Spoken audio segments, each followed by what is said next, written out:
The wind howled across the cemetery like a wounded animal the moment the little girl collapsed to her knees before the moss-covered grave.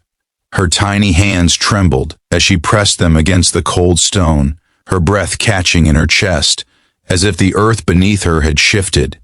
In that same stillness, she suddenly screamed with a raw, piercing conviction that seemed too powerful for someone so small.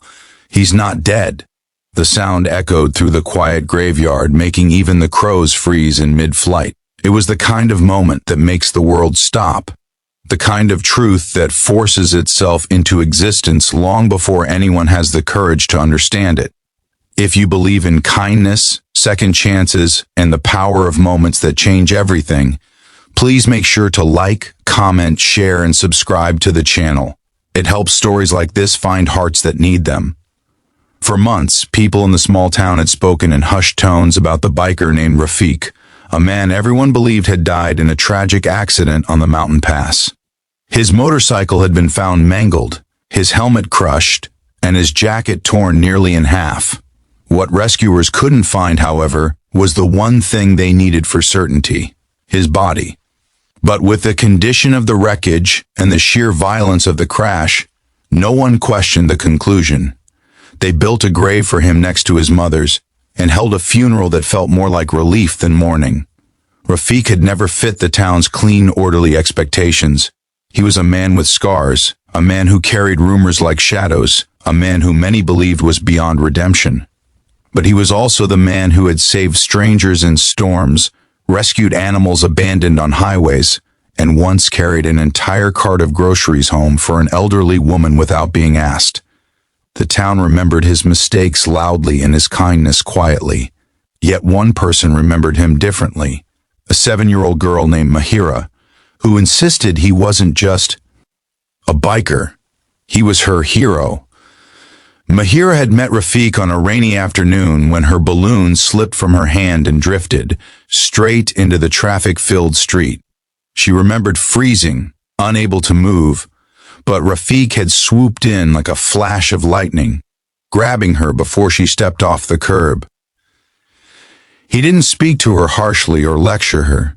Instead, he gave her a dry handkerchief with tiny stars embroidered into its corner and told her gently that she should always look both ways, not just with her eyes, but with her heart. She never forgot those words. She never forgot him. The day she heard about his accident, something inside her refused to accept it. She felt it every morning like a whisper beneath her ribs, a voice telling her that the story wasn't finished.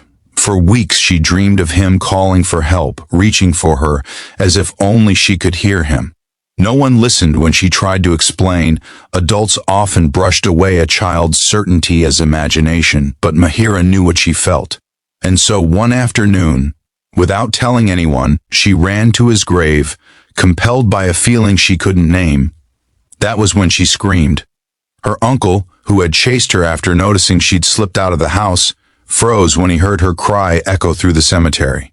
He hurried toward her, expecting grief or fear, but instead he found her staring at the grave with a resolve he'd never seen before.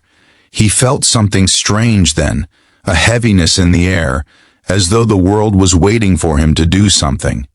And so, against his better judgment, he knelt down and placed his ear near the soil, feeling foolish yet unable to stop himself. What happened next he'd deny for years, but he felt it unmistakably, a faint vibration, rhythmic and slow, like a heartbeat wrapped in earth. The town laughed when he tried to explain. They said he was grieving, stressed, mishearing things. But Mahira refused to let the truth be buried. She returned every day, sitting at the grave talking softly to the earth, as though speaking to someone beneath it. At first her uncle accompanied her, then a few neighbors joined, more out of curiosity than belief. Soon almost half the town was visiting the grave, some praying, some laughing at their own foolishness, and others simply drawn by the strange magnetism of a child's unwavering faith. Everything changed the morning the ground trembled. It was subtle, like a sigh from the earth itself. Mahira felt it first, then a woman standing beside her gasped, clutching the sleeve of her husband. The tremor came again, stronger this time, and then again, pulsing with quiet determination. Panic rippled through the crowd. They called emergency services, digging crews, anyone who would listen. When the rescuers finally broke through the softened soil and uncovered the old wooden coffin beneath, everyone expected only one thing: confirmation of death. Instead, the scene that unfolded left even seasoned paramedics stunned. The coffin was empty, completely empty, its interior dry and intact, untouched by time or body. The grave was a false resting place for a man who had never truly been lost. Just as shock began to settle, a voice shouted from the edge of the cemetery. People turned to see a man, thin and worn, limping toward them with a crutch fashioned from a broken tree branch. His face was bruised, his beard overgrown. But the moment Mahira saw him, she ran, not hesitating, not questioning, not doubting.